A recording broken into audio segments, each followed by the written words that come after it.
ማህበሩ ለአራት ተከፈለ ነው አፖስ። አንተ ደግሞ አራት አድርገህ ታሳንሰዋለህ እንዴ? ወዳጄ ምን አራቱን የምታወራኝ? ትምህርታችሁ አድጎ እዚህ ጋር ደርሳችኋል። ኤርሚያስ አበበ የዲቤት ጥሪ ማቅረብ ፈልጋለሁ። አሁን በሚናገረው በዚህ ጉዳይ ላይ ማለት ነው። የካልቪን ትምህርት ማለት የዲያብሎስ ትምህርት ነው። በማን በክርስቶስ ጉዳይ ላይ እውነት ልንገራችሁ፣ የእባቡ ትምህርት ነው የዲያብሎስ ትምህርት ማለት። ሲጀምር ሙሌ ቅድም ላይ ሲናገር ሰምታችሁታል። ወንድሜ ብለን እንደማጠራኝ አውቃለሁ። ሙሌ ለኤርሚያስ አበበ ወንድማማቾች አይደሉም። እኔ ግን ጋዲ ወንድሜ ነው፣ ዓለም እህቴ ናት፣ ሂዊ እህቴ ናት። በክርስቶስ ኢየሱስ የዳኑ በአንዲቷ በጌታ ቤተክርስቲያን ያሉ ኦርቶዶክሳውያን ሁሉ እህት ወንድሞቼ ናቸው። እነሱ ትምህርታቸው በራሱ አጋንንታዊ የተባባለ ነው። ስለዚህ ና ብለህ የፍቅር ጥሪ የሰጠህ አንድ ኦርቶዶክስን ወደ የትኛው ይምጣ? እነ ኢዮባም ሌሎችም ወንድሞቼ 77 ቁጥር ጽፈ በቃ ጌታ ተቀብለሃል ብለው አይደለም የሸኙኝ። ያኔ ትምህርት ነው ያስተማሩኝ። መሬት ላይ ያለችዋ ቤተክርስቲያን ጋር ነው ህብረት እንዳደርግ ያደረጉኝ።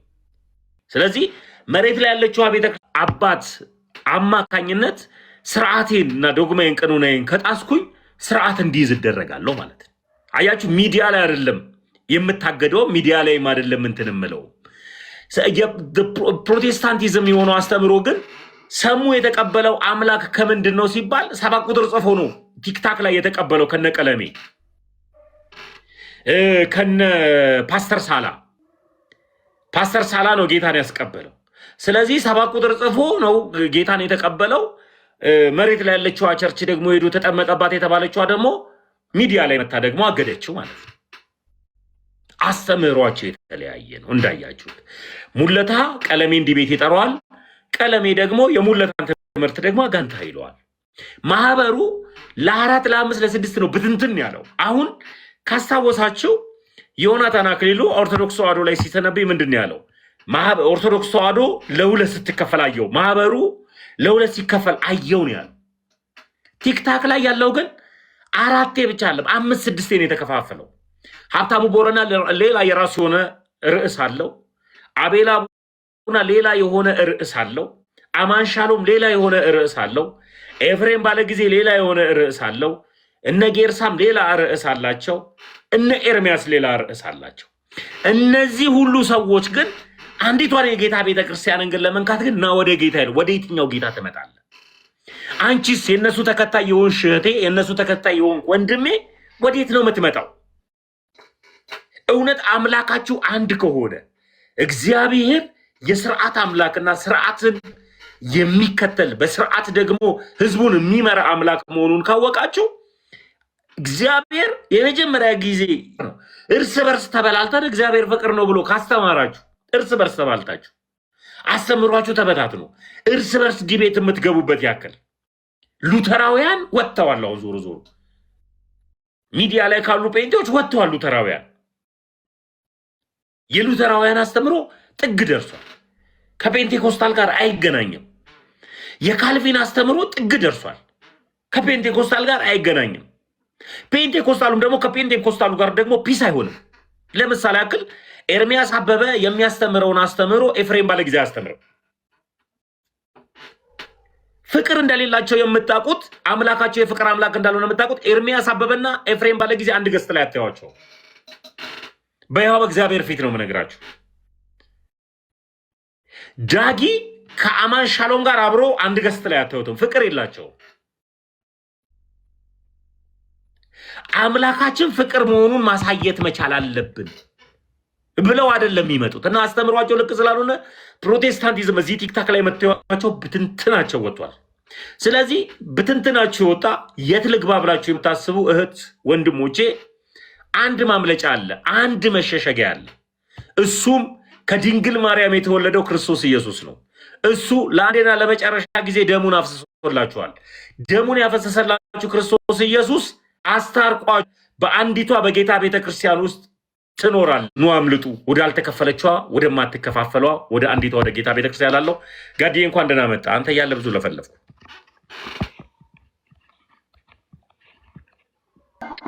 አባ ወይኔ አባት እንዴት ነህ? አለው ሁሉ ሰላም ይመስገን አምላክ አማን ነው አለን። ሁሉ ሰላም። ዛሬ ምንድነው እንዳጋጣሚ ላይ ተመለከትኩ። ማህበሩ ለአራት ተከፈለ ነው አፖስ። አንተ ደግሞ አራት አድርገህ ታሳንሰዋለህ እንዴ ወዳጄ? ምን አራቱን የምታወራኝ እኮ እንደገና እሰራበታለሁ። ሳየው ለካ እዛ ቪዲዮ ላይ ኤርሚያስን አልጠራውም፣ ኤፍሬምን አልጠራውም። ሁሉም እኮ የራሳቸው ቸርች ነው ያላቸው። ባይዘው ምንም እንደው የማመን ለማመን ጉዳይ ነው እንጂ ምን ጥያቄ አለው? ፎሎሩን ይዞ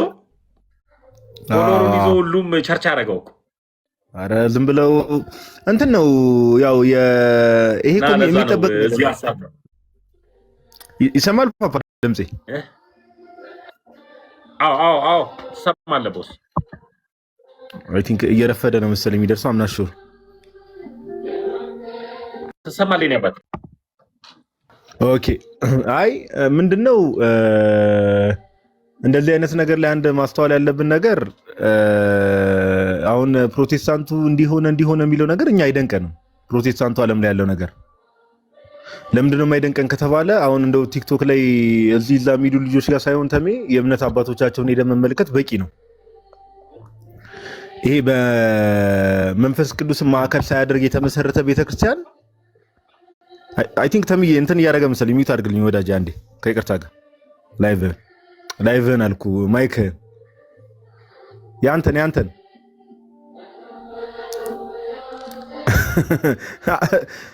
ሌት ሆኖ ነው የሚደርስ መሰለኝ አንተ ጋር እርግጠኛ አይደለም። ኤኒዌይስሽ እና እሺ እና ምንድነው ጋይስ አሁን ፕሮቴስታንቶች አሁን ቲክቶክ ላይ እንዲህ ተከፋፈሉ፣ እንዲህ በቃ የትምህርት ልዩነታቸው ያ መቼስ ቲክቶክ ዛሬ አካውንት የከፈተ ሰው ካልሆነ በስተቀር ሂኖስ ምንም ጥያቄ የለው። ሃይማኖት ላይ ትምህርት ላይ ምን አይነት ልዩነት እንዳላቸው ይታወቃል። ግን ምንድነው ከጊዜ ወደ ጊዜ የበለጠ ግልጥ ብሎ እየወጣ እየተጋለጠ ነው የሚለው ነገር ያስማማናል እንጂ አንድ ማወቅ ያለብን ነገር ግን ፕሮቴስታንቲዝም መከፋፈል የጀመረው ዛሬ አይደለም። ፕሮቴስታንቲዝም መከፋፈል የጀመረው የእምነት አባቶቻቸው ናቸው። ባይዘው የእምነት አባቶቻቸው የሚባሉት ወይ ደግሞ እነዚህ ማጂስትሪያል ሪፎርመርስ የሚባሉት እነ ሉተር፣ እነ ካልቪን፣ እነ ዙዊንግሊ እነሱ ጋር ሄደን ብንመለከት ከስር መሰረቱ ራሱ ያኔ ነው መከፋፈል የጀመረው ፕሮቴስታንቲዝም። ኦኬ ከስር መሰረቱ ማለት ነው። ስለዚህ ዛሬ አሁን እንደው ኢትዮጵያ ውስጥ ያሉ ፕሮቴስታንቶች ኢቭን የትምህርት ልዩነቶቻቸውን እያወቁ መጥተው ምን ያህል የተለያየ እምነት እንደሚያምኑ ዛሬ ማወቃቸው ደስ ይለናል። ኦፍ ኮርስ ምን ያህል ልዩነት እንዳላቸው በሃይማኖት ምን ያህል እንደሚለያዩ ማወቃቸው ደስ ይለናል። ግን አንደነቅም። ለምንድነው የማንደነቀው? በቃ በጌታ ዕለትነት ላይ ያልተመሰረተ ቤተክርስቲያን እንደዚህ ነው። በቃ ዝም ብለን እንደፈለክ ታምናለህ፣ የፈለከውን ትምህርት ታስተምራለህ፣ ማንም አይከለክልም፣ አንተ ተከታዮችን ይዘህ ትቀጥላለህ። በቃ እንደዛ ነው ባህሪያቸው ሲጀመር። እና ምን ትዝ ይለኛል እነ እርስ በራስ እነ ሉተር እነ ዙዊንግሊ እርስ በራስ ይጻጻፉ የነበሩትን ደብዳቤ በጊዜው ብትመለከቱ በጣም ያስቃል። እርስ በርስ ይነቋቆሩ ነበር። እንግዲህ አስበው በመንፈስ ቅዱስ ምሪት የታደሱ እንቅስቃሴ ሊድ ያደርጋሉ የተባሉት እንግዲህ የእምነት አባት የተባሉት ናቸው። እንግዲህ እርስ በርሳቸው ይነቋቆሩ የነበሩት እና ምንም አይደንቀኝም። እና ፕሮቴስታንቲዝም እንደዚህ ነው። ዛሬም ነገም የተለያዩ አዳዲስ እምነቶች እየተጨመሩ ይመጣሉ። አዳዲስ ፌዞች ኢትዮጵያ ውስጥ እየተመሰረቱ ይመጣሉ። በወንጌል አማኝ በሚል ሰበብ በዛ ስር ሆነው እንደዛ ይቀጥላል። ግን ማንንም ሊያወግዝ አይችልም። ማንም በቃ ኦኬ። እንደ ቻሌንጅ እስቲ ይሄንን ቻሌንጅ እናቀርባለን። ፕሮቴስታንቱ ዓለም ውስጥ የሆነን ዲኖሚኔሽን ማወገዝ የሚችል አካል ካለ ጠቁሙ። ባይ ዘ ዌይ የለም። ያ የተወገዘው አካል በቃ ቸርቹን መስርቶ ወንጌል አማኝ ነኝ ብሎ ያው እንደምታውቀው ነው ተሚ፣ በዛ መልኩ ይቀጥላሉ። ስለዚህ ሰው ምን እናድርግ ነው አይደል ተሚ? አሁን ምን እናድርግ ብሎ ሰው ሊጠይቅ ይችላል። ለምሳሌ ፕሮቴስታንቶች ሆነው አሁን ቲክቶክ ላይ እየተፈጠረ ከበፊትም ጀምሮ በሚፈጠሩ ነገሮች አሁን እየተፈጠረ ባለው ነገር ለምንድን ነው እንደዚህ የሚሰዳደቡት? ለምንድን ነው እንደዚህ ሃይማኖት ልዩነት በመካከላችን የተፈጠረው? ፕሮቴስታንት ሆነው ማለት ነው። ለምንድን ነው እምነታችን እንደተለያየው ብለው የሚያስተውሉ ሰዎች ምን እናድርግ ብለው ከጠየቁ እውነትን መመርመር። ኦኬ፣ እውነትን መመርመር ምን ማለት ነው? እውነትን መመርመር ከተባለ መጽሐፍ ቅዱሳችንን ስናነብ አንድ ማስተዋል ያለብን ነገር አለ። ቅዱስ ጳውሎስ ለጢሞቴዎስ ምን ብሎ ይነግረዋል መሰለህ ተሚ? ሁለተኛ ጢሞቴዎስ መልእክቱ ላይ ለትምህርትህና ለራስህ ተጠንቀቅ ይሏል። ምክንያቱም ሲያስቀምጥ ምን አለው? የሚሰሙንም ራስህንም ታድናለህና። አየህ፣ ለትምህርትህ ተጠንቀቃለሁ። ትምህርት አያል ምን ያህል ሲሪየስ ነገር እንደሆነ የሚሰሙንም ራስህንም ታድናለህ አለው ጳውሎስ። ለምሳሌ ከነዛ ትምህርቶች ውስጥ አንዱ እንደው ጳውሎስ በዚህ ዘመን ቢኖር እንደው ቅዱስ ጳውሎስ ቢኖር እንደው ችግር የለውም ኢየሱስ ለዓለም አልሞተም ብለህ በቃ ወንጌል አማኝነት ብለህ ታረቀል ደብዳቤ ነው የሚጽፍብህ ጳውሎስ በዚህ ዘመን ቢኖር ውጉዝ ብሎ እንዴ። እና ፕሮቴስታንቱ ዓለም ላይ ለትምህርት ምንም ቦታ የለም እንደምናውቀው ቦታ የለም። እና መጽሐፍ ቅዱስ ላይ ስንመለከት ግን ጌታ ለሐዋርያት ያስተማረው ትምህርት አለ ጋይስ። ሁሌ ሐዋርያዊ ቅብብሎች የምንለው ማለት ነው። ሐዋርያዊ ቅብብሎች በስሩ ሁለት ነገሮችን ያስቀምጣል። አፖስቶሊክ ቲቺንግ አለ፣ አፖስቶሊክ ሰክሴሽን አለ። ሐዋርያዊ የሆነ ትምህርት አለ፣ ሐዋርያዊ ቅብብሎች አለ። ኦኬ፣ ይሄ በክህነቱ በኩል የሚመጣው ማለት ነው። ስለዚህ ይህን ነገር ግራና ቀኙን ማመዛዘን ይፈልጋል። እንዴት ከተባለ ጌታ ለሐዋርያት ያስተማረው ትምህርት አለ፣ ሐዋርያት ደግሞ ለደቀ መዛሙርቶቻቸው ያስተላለፉት መልእክት አለ። ለምሳሌ ሐዋርያ ቅዱስ ጳውሎስ ሁለተኛ ተሰሎንቄ መልእክቱ ላይ አንደኛ ተሰሎንቄ ምዕራፍ 2 ቁጥር 15 መስለኝ ካልተሳሳትኩት ከእኛ በቃልም ሆነ በጽሁፍ የተማራችሁት ትምህርት እያለ ይናገራል። በቃልም በጽሁፍም ሐዋርያት ያስተላለፉት ትምህርት አለ። አየህ፣ ስለዚህ ያንን ትምህርት ሰው ማወቅ አለበት። እና ያንን ትምህርት ደግሞ ከመጀመሪያው ክፍለ ዘመን ጀምሮ ከጌታ ዘመን ጀምሮ ያ ትምህርት ሲተላለፍ ነበር። ፕሮቴስታንቲዝም 16ኛ ክፍለ ዘመን ላይ ነው ብቅ ያለው።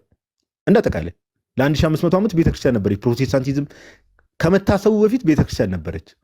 ትምህርት ይዛ አምልኮዋን ይዛ እግዚአብሔርን እያመለከች ወንጌልን እየሰበከች ቤተክርስቲያን ነበረች።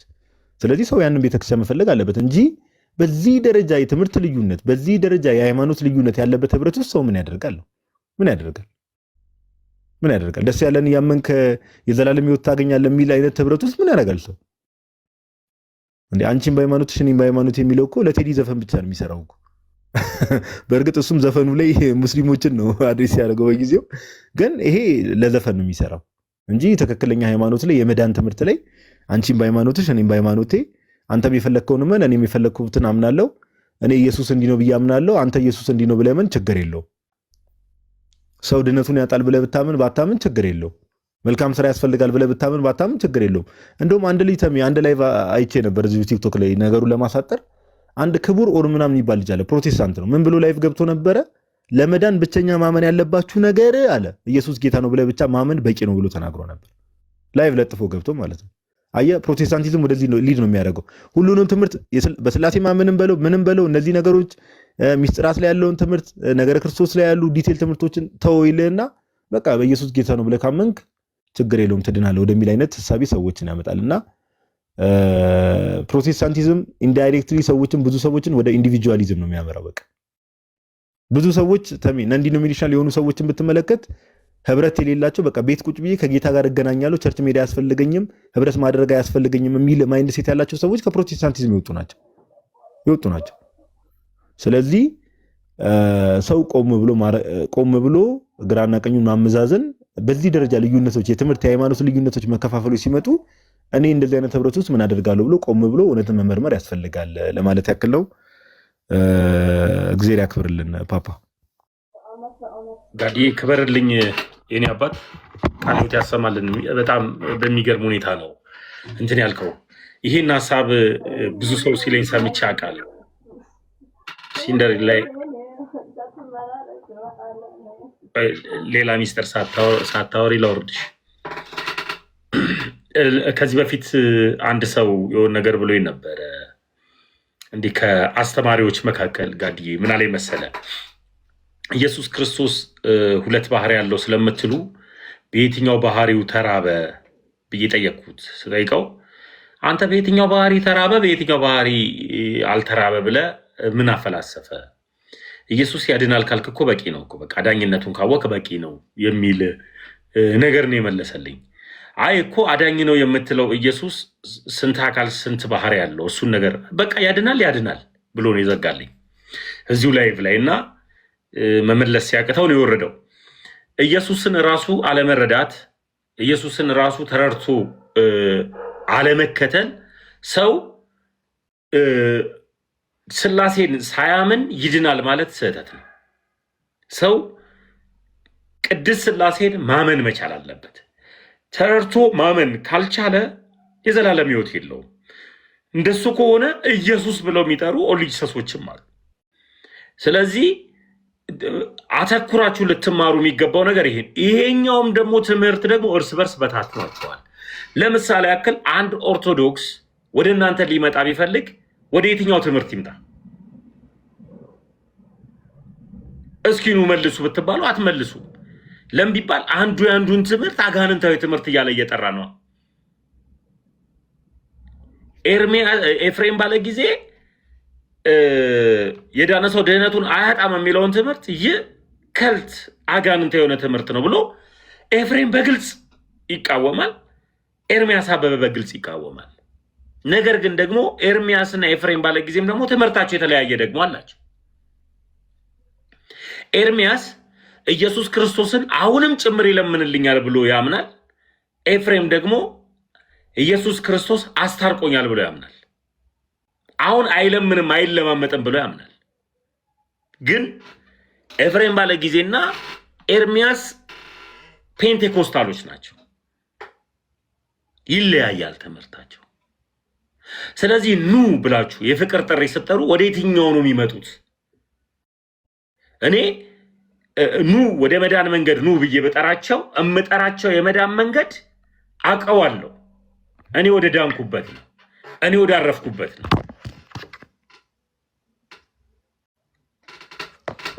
እኔ ወደ አረፍኩበት እኔ ወደ ዳንኩበት ነው ኑ እያልኩ እየጠራው ያለሁት።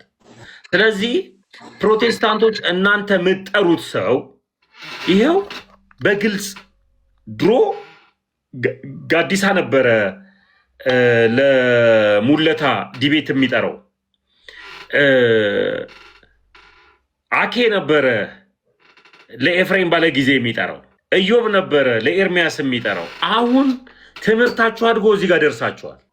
ኤርሚያስ አበበ የዲቤት ጥሪ ማቅረብ ፈልጋለሁ አሁን በሚናገረው በዚህ ጉዳይ ላይ ማለት ነው። የካልቪን ትምህርት ማለት የዲያብሎስ ትምህርት ነው። በማን በክርስቶስ ጉዳይ ላይ እውነት ልንገራችሁ፣ የእባቡ ትምህርት ነው የዲያብሎስ ትምህርት ማለት። ሲጀምር ሙሌ ቅድም ላይ ሲናገር ሰምታችሁታል። ወንድሜ ብለህ እንደማጠራኝ አውቃለሁ። ሙሌ ለኤርሚያስ አበበ ወንድማማቾች አይደሉም። እኔ ግን ጋዲ ወንድሜ ነው፣ ዓለም እህቴ ናት፣ ሂዊ እህቴ ናት። በክርስቶስ ኢየሱስ የዳኑ በአንዲቷ በጌታ ቤተ ክርስቲያን ያሉ ኦርቶዶክሳውያን ሁሉ እህት ወንድሞቼ ናቸው። እህት ወንድሞቼ ናቸው። እነሱ ትምህርታቸው በራሱ አጋንንታዊ የተባባለ ነው። ስለዚህ ና ብለህ የፍቅር ጥሪ የሰጠረ አንድ ኦርቶዶክስን ወደ የትኛው ይምጣ? ወደ የትኛው አስተምሮ ይምጣል? ለምሳሌ ያክል ትዝታው ጌታ የምትቀበሉ ዩቱቡ ላይም ቲክታኩ ላይም ላይቭ ገብቶ ነው ያየሁት። ጌታ የምትቀበሉ ኦንላይን ላይ አንዳንድ ቁጥር ጻፉ ብሏል። ትዝታው አንዳንድ ቁጥር የጻፉትን ሰዎችን ጌታን ተቀብላችኋል ብሏል ሚዲያ ላይ። እዚህ ሚዲያ ላይ ያሉ ደግሞ ጴንጤዎች አሉ። ወደ የትኛው ነው የሚሄዱት? ወደ የትኛው አስተምሮ ነው የሚመጡት? ለዩ። ስለዚህ እኔ ኑ ካልኩኝ ወደ አንዲት ወደ ጌታ ቤተክርስቲያን ነው ክርስቶስ ኢየሱስ በደሙ የመሰረታት ወደ ቀጥተኛዋ ወደ ርዕትቷ ወደ እምዬ ኦርቶዶክስ ነው ናመለ አምልጥ ምለ በዚህ ነው። አንተ ግን እኔን ግን ና ስትለኝ ግን ወዴት ነው የምመጣው? በሰባት ቁጥር በመጽሐፍ ወዴት ልምጣ? ሌላውንም ኦርቶዶክስ ና ስትለው ወዴት ይምጣ? ሰላም ወዳጅ ሰላም ወንድሜ እንደና እግዚአብሔር ይመስገን። ሐሳቤን ግን አልጨረስኩም። ጨርስ። ስለዚህ ና ብለህ ስትጠራ ወዴት ነው የሚመጣው? ቢኒቅኔ አንተ ያዳማ ልጅ አይደለ እንዴ? ቡና ቤትን ዘግተው ነው የጴንጤ ግሮሰሪ ያለው አንተን አውቃለሁ። ለምሳሌ ያክል እኔ አንተ ግሮሰሪ መጥቼ አልጠጣሁም አይደል? እሺ ቀጥል ወዳጄ። ሰላም ብያለሁ። ሰላም ብለናል። አይ አንዲቷ ቤተክርስቲያን ነው የሚጠራው ብለሃል አንተ አይደል? አዎ አንድ ናችሁ ኦሪንታሎች። እንትን ከጀርባ ያለውን ድምጽ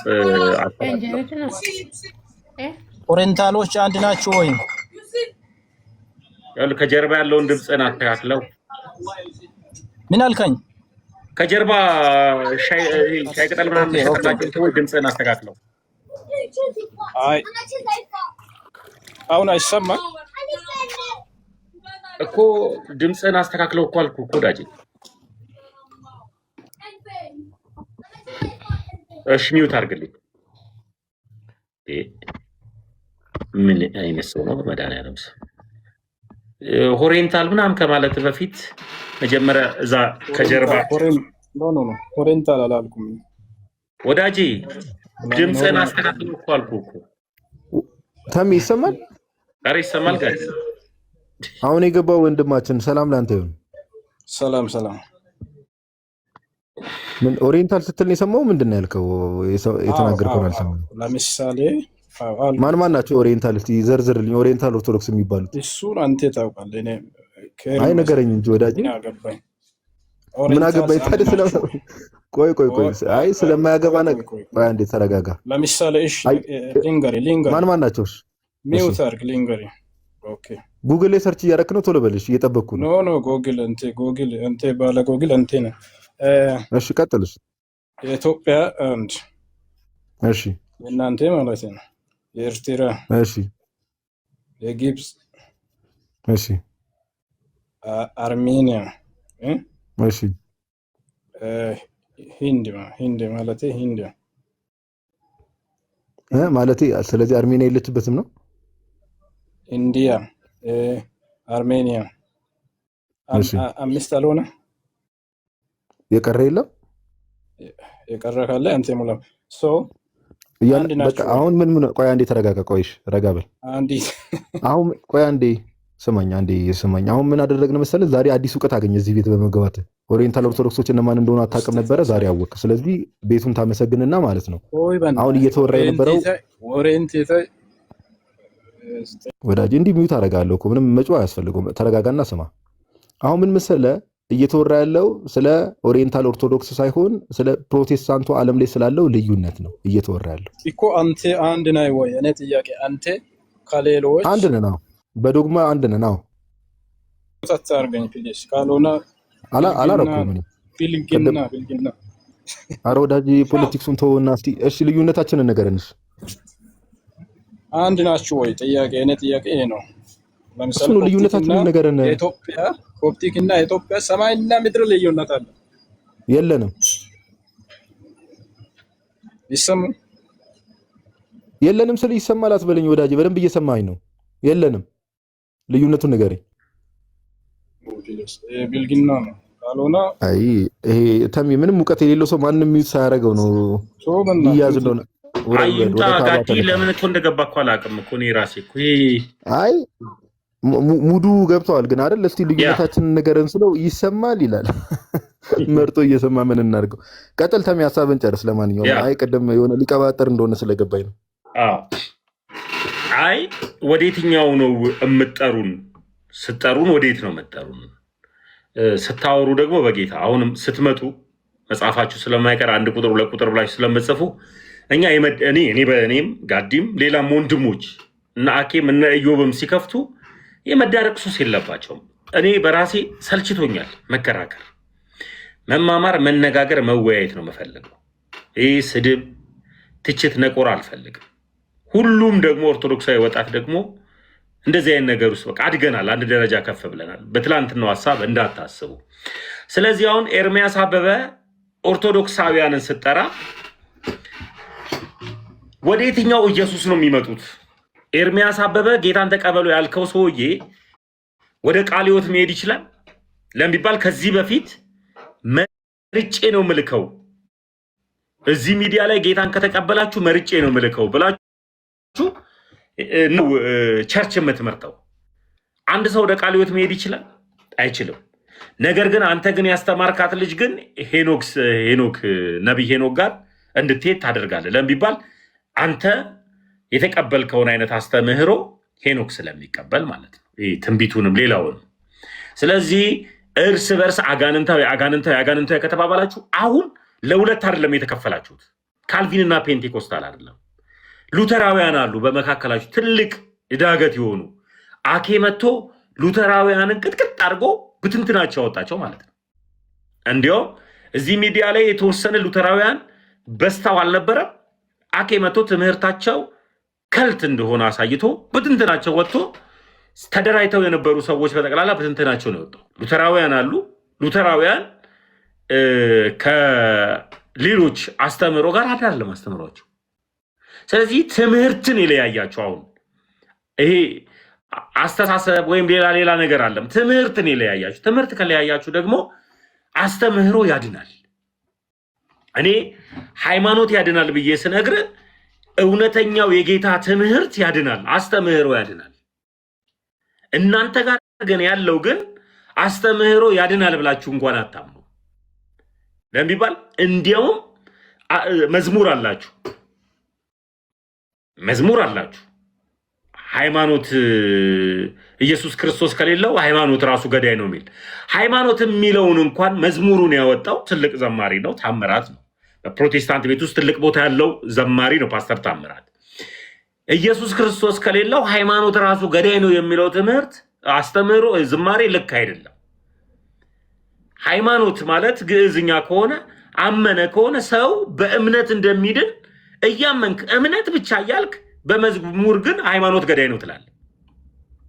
አየህ፣ አስተምህሮ ልዩነታችሁ በጣም የሰፋና የጎላ ነው። ልታቀራረቡት እንኳን አትችሉም። ስለዚህ አንድ ኦርቶዶክሳውያን ና ብለህ ከጠራ ወዴት ይምጣ? አንዲት ኦርቶዶክሳዊ እህቴን ነይ ወደ ኢየሱስ ካልካት ወዴት ትምጣ? የቅርብ ጊዜ ታሪካችን ነው። ልደት መንገድ ላይ የሚጮሁትን እናቶችን ይዞ ኢየሱስ ጌታ ነው፣ ኢየሱስ ጌታ ነው ሲሉ ኦሊሰሶችም ኢየሱስ ጌታ ነው ስለሚሉ ኢየሱስ ጌታ ነው የሚል ጥቅስ ስጡኝ ብሎ ሲጠይቃቸው በጨዋነት ሐሳቡን ከተረዳው በቂ ነው ያሉት ለሚባል ትክክለኛው ግን አስተምህሮ ግን የጌታ ቤተክርስቲያን ግን ስታስተምር ግን ጳውሎስም ሌሎችም ከክርስቶስ ኢየሱስ የተማሩት ምንድን ነው? ኃይልን ሳትሞሉ ከኢየሩሳሌም እንዳትወጡ ነው። ለዚህም ነው ሁሉ አስተማሪ እንዳይሆን ብሎ ጳውሎስ የገሰጸው። ሁሉ አስተማሪ እንዳይሆን ከናንተ በተሻለ ግን ዕውቀት ያለው ምን ይበል ያስተምር ብሎ ነው ጳውሎስ ያስቀመጠው። ስለዚህ ለማስተማር እንኳን ሲወጡ እንኳን ሰው ትምህርቱን ገባውም አልገባውም ተረዳውት ባለው ልክ የራሱን ቸርች መክፈት ይችላል ማለት ነው። ኤርሚያስ አበበ 100,000 ፎሎወር ካለው 100,000 የራሱ ቸርች ተከታዮች ያሉት ነው የሚመስለው። አቤል አቡና 200,000 ተከታይ ካለው አቤል አቡናም 200,000 የራሱ ተከታዮች ያሉት ነው የሚመስለው። አቤል አቡናም በራሱ ሌላ ቸርች ያለው ነው የሚመስለው። አማን ሻሎምም ሌላ ቸርች ያለው ነው የሚመስለው። ቲክታክ ላይ ራሱ ብዙ ትልልቅ ቸርች የከፈታችሁ ነው የሚመስላችሁ። አስተምህሮታችሁ ብትንትኑ የወጣ ስለሆነ ማለት ነው። ስለዚህ አብቲሽ ደግሞ ሌላ ትምህርትን ያዘው። ምንድነው የአብቲሽ ትልቁ ትምህርት? እዛ ያሉትን ፕሮቴስታንቶችን ሙልጭ አርጎ ጓዳ መግለጥ ነው። የአብቲሽ አምላክ ደግሞ ይሄ ነው። ከእንትና ጋር ተኝተሃል፣ ከዚች ጋር እንትን ብለሃል፣ እቺን አግብተሃል፣ እቺን ፈታሃል፣ ያቺን እንትን ብለሃል ነው የአብቲሽ ትምህርት። ልይት ያለ ነው። ስለዚህ የማይታየውን እግዚአብሔርን እማየው ምድር ላይ ባላችሁት ወይም ደግሞ ቲክታክ ላይ በማያችሁ ጴንጤዎች ከሆነ የእናንተ አስተምህሮ ልክ አይደለም ማለት ነው። የማይታየው እግዚአብሔር መሪ ነው ብዬ ሳምን ስቀበል መሪ የሆኑ አባቶች ያስፈልጉናል ማለት ነው። የማይታየውን እግዚአብሔርን መሬት ላይ በሚታዩ መሪዎች እንመዝነዋለን፣ እንለከዋለን ማለት ነው። እግዚአብሔር መሪ ነው። ስለዚህ አንዲቷን የጌታ ቤተክርስቲያንን አንዱ ቅዱስ የሆነው ሲኖዶስ ከመራት ሲኖዶሱን የሚመራው ደግሞ ቅዱሱ የእግዚአብሔር መንፈስ ነው ብለን እናምናለን። ቅዱሱን የእግዚአብሔር መንፈስ ነው ብለን የምናምነው አንዱን ቤተክርስቲያን የሚመራው ሲኖዶስ ከሆነ መንፈስ ቅዱስ ነው እያልን ነው ቤተክርስቲያንን እየመራት ያለው። እናንተ ጋር መንፈስ ቅዱስ አንዱ ቅዱሱ መንፈስ የሚመራ ከሆነ የተለያየ አይነት አስተምህሮ ነው። ስለዚህ በአንድ ሲኖዶስ ወይም ደግሞ በአንድ አባት ልትመሩ አትችሉ ማለት ነው። መንፈስ ቅዱስ በመረጠው በአንድ መሪ ልትመሩ አትችሉ ማለት ነው። ልትመሩ እንደማትችሉ ቲክታክ ላይ ያሳይታችሁናል። ስለዚህ ኑ ከማለታችሁ በፊት እናንተ ራሳችሁ አንዱ ኑ፣ ተሰብሰቡ፣ እርስ በርስ ዲቤት አድርጉ። አሁን ጥሩ ጅማሮ ነው። ሙሌ ኤርሚያስን ዲቤት ጠርቶታል። ጥሩ ጅማሮ ነው። ኤፍሬም ባለ ጊዜ ደግሞ አቤል አቡናን ዲቤት ጥረው፣ ዳጊ ደግሞ ሀብታሙን ጥረው፣ ወይ ደግሞ ቤካ ባባ ደግሞ ሀብታሙ ቦረናን ዲቤት ጥረው። እርስ በርስ ተስማሙ፣ ተግባቡ። ይሄ የመግባባት ጉዳይ ብቻ አለም። ትምህርታችሁ ራሱ የተለያየ ነው፣ የተበታተነ ነው። ይሄ ነው እውነታው። እኔ ጋር ስትመጣ እኔ ከሳትኩኝ ይሄው ጋዲ ያለ እዚህ ጋር ቆይ ነው ተሜ፣ ይሄ ነገር የተናገርከው የቃል ስህተት አለበት፣ የቤተ ክርስቲያን አስተምህሮ አይደለም ብዬ አምናለሁ። ለምን ቢባል ሚስጥረ ቁርባን ብዬ ስቀበል የክርስቶስ ኢየሱስ ስጋና ደም ሚስጥርነቱ ለእኔ ብቻ አይደለም ለሰጪውም ጭምር መሆኑን እናምናለን፣ እንረዳለን። ለምን ቢባል ኅብስቱን ሚስጥር አድርጎ መንፈስ ቅዱስ ወደ ክርስቶስ ኢየሱስ ስጋና ደም ይቀይረዋል። ይህ ነው አስተምህሮ። ይህ ደግሞ ለእኔ ብቻ አይደለም ለሰጪው ራሱ ካህን ሚስጥር ነው። ከመቼው መንፈስ ቅዱስ ወደ ስጋና ደም እንደሚቀይረው ሰጪው እንኳን ካህን አያውቀው። ስለዚህ አማናዊ ነው ብዬ ነው የምወስደው። የክርስቶስ ኢየሱስ ስጋና ደምን ስወስድ እውነተኛ ስጋውን በላው እውነተኛ ደሙን ጠጣው ብዬ ነው የምወስደው። እናንተ ጋር ሲመጣ ደግሞ ቪንቶ ነው ብለህ የምጠራው ስጋና ደም ብለህ ልጠራው አትችልም። ለሚባል አዘጋጁ ራሱ ሴቶች ናቸው። የክርስቶስ ኢየሱስ ይሄ እንካችሁ ስለእናንተ የሚቆረሰው ስጋዬ ነው ብሎ ቆርሶ ለደቀ መዛሙርቶቹ ሲሰጥ አዘጋጁ ማን እንደሆነ መጽሐፍ ቅዱስ ላይ ባይናገር እንኳን ቤተክርስቲያን ግን እነማን እንዳዘጋጁ ግን አላት ማስረጃ አስቀምጣለች። እናንተ ጋርስ ይሄ እንካችሁ ብሎ ቆርሶ የሰጠውን ኅብስት ማን ያዘጋጀው? መጀመሪያ አዘጋጁስ ማን ነው በተባሉ መልስ የለም። እንካችሁ ይህ ስለእናንተ የሚፈሰው ደሜ ነው ብሎ ጽዋውን አንስቶ ቀዳላቸውና ሰጣቸው ሲል ጽዋውን ያዘጋጀው ማን ነው? ቤተክርስቲያን ቅዱስ የሆነውን የክርስቶስ ኢየሱስን ስጋ ክቡር የሆነውን የክርስቶስ ኢየሱስን ደምን አዘጋጁ ማን እንደሆነ ታውቃለች። የሚፈትተው ማን እንደሆነ ታውቃለች። ለምን ቢባል ቤተክርስቲያን ከክርስቶስ ኢየሱስ ጋር አብራ የመጣች ስለሆነች አንዲቷን ያለውባት የጌታ ቤተክርስቲያን። እናንተ ጋር ግን በክርስቶስ ኢየሱስ ክቡር በሆነው ደሙ ቅዱስ በሆነው ስጋው አትግባቡም፣ አትስማሙም። ስለዚህ ትምህርታችሁ የተለያየ ነው። ኑ ብላችሁ ከመጥራታችሁ በፊት እናንተ ራሱ አንዱ ኑ፣ ተስማሙ። ይህንን ነው ምለው። ስለዚህ መጀመሪያ ትምህርታችሁን አንድ አድርጉት፣ ተስማሙ። ጥያቄ ያለው ሰው ካለ አስገባለሁ። የኔ ወዶች ጥያቄ ያለው ሰው ካለ አሁን ጥያቄ ካላችሁ አስገባለሁ። ከሌለ ግን ሀሳብ የምሰጥ ከሆነ ጋር እዚህ ላይ ሀሳብ ስጥ። በተለይ በክርስቶስ ኢየሱስ ስጋና ደም ላይ ሚስጥራቱ ላይ ያነሳሁት ሀሳብ ላይ የተወሰነ ብትለበት ደስ ይለኛል። ፓፓ ቃሎት ያሰማ ምን ቢገቡና ቢያወሩ ጥሩ ነበር። እንደው ግን ያው አይ ቲንክ የሚገቡትም ሰዎች ዝም ብለው የመጫወጫው አይነት ነገር ነውና በእውቀት ማውራት የሚችል ሰው ቢገባ ምናምን ጥሩ ነው። አንዳንድ ሀሳቦች ሪፍሌክት እንድናደርግ እስቲ ቆይ አንድ ሰው ገስት ላይ ያቻለ ዘወንጌል የሚል ዩዘር ኔም እስቲ ቆይ አክሰፕት አድርጌዋለሁ ካለ ይገባል። ለማንኛውም ያነሳቸው ሀሳቦች ላይ ቀደም ኦቨርኦል ያነሳናቸው ሀሳቦች ያው መረሳት የለባቸውም። ትልቁ ነገር እሱ ነው። ኢማጂን እንግዲህ አሁን ጋይስ ታች ያላችሁ ሰዎች በደንብ አስተውሉ። ዮሐንስ ወንጌል ምዕራፍ 6 ላይ ጌታችን ኢየሱስ ያው ሐዋርያት ራሱ አጉረምረሙ የለ አይሁዳውያን አጉረመረሙ መጀመሪያ እንዴ ይሄ ሰው እንዴት ስጋዬን ብሉ ይላል። ሊትራሊ አሁን የስጋ ቤት እንደሚሰቀል አይነት ስጋ አለ አይደለ? እንደዛ ስላሰቡ ማለት ነው። እንደዛ ሲያጉረመርሙ ምናምን ነገር ሐዋርያትም ቀጠል አድርገው ሲያጉረመርሙ የሆነ የመፍራት ነገር አለና ጌታ ምን አላቸው? እናንተም ልትሄዱ ትወዳላችሁ ነው ያላቸው። ከዛ ኢቭን ሁላ ማለት ነው መሄድ ከፈለጋችሁ የምለውን ነገር ማትቀበሉ ከሆነ ዩ ካን ጎ ሄድ ነው የጌታ ሐሳብ። መሄድ ትችላላችሁ ነው። አያ የክርስቶስ ስጋና ደም ወደ ቅዱስ ቁርባን ለምሳሌ ተሚያነሳው አንድ ክፍል ላይ የክርስቶስ ስጋና ደም ወይ የቅዱስ ቁርባን ትምህርት ላይ ጌታችን ኢየሱስ ኢቭን እንኳን እኛ በዚህ ዘመን ያለንን እንደው ደካማ ፍጥረታትን ሰዎችን አይደለም ማለት ነው ኢቭን ሐዋርያት ራሱ በጊዜው እናንተ ራሱ ይሄን ነገር እንትን ማትሉ ከሆነ ዩ ካን ጎ ሄድ ነው ያላቸው። ኦኬ መሄድ ትችላላችሁ በቃ።